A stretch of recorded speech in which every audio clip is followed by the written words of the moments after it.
एक बार की बात है, काशी में कई वर्ष साथ रहकर दो पंडितों ने धर्म और शास्त्रों का अध्ययन किया। शिक्षा पूरी होने के बाद दोनों विद्वान अपने अपने गांव की ओर चल पड़े। तब यातायात के साधन तो थे नहीं। लोगों को एक जगह से दूसरे जगह तक जाने में कई कई दिन लग जाते थे।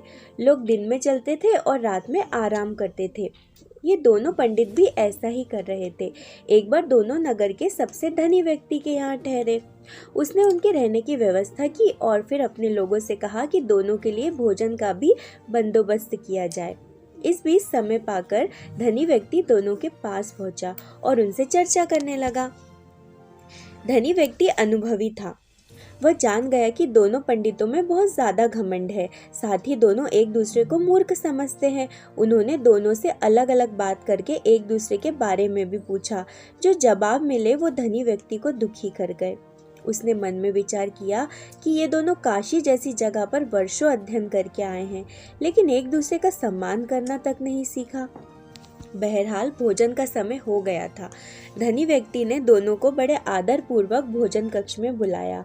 एक की थाली में चारा और दूसरे की थाली में भूसा परोसा।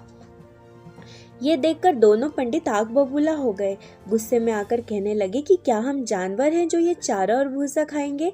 धनी होकर तुम हमारा अपमान कर रहे हो। ये लक्ष्मी द्वारा सरस्वती का अपमान है।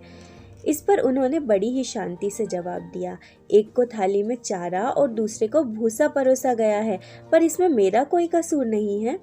जब मैंने आप में से एक से दूसरे के बारे में पूछा तो उसने कहा था कि वह तो बैल है। वहीं दूसरे से पहले के बारे में पूछा तो उसने कहा था वह गधा है।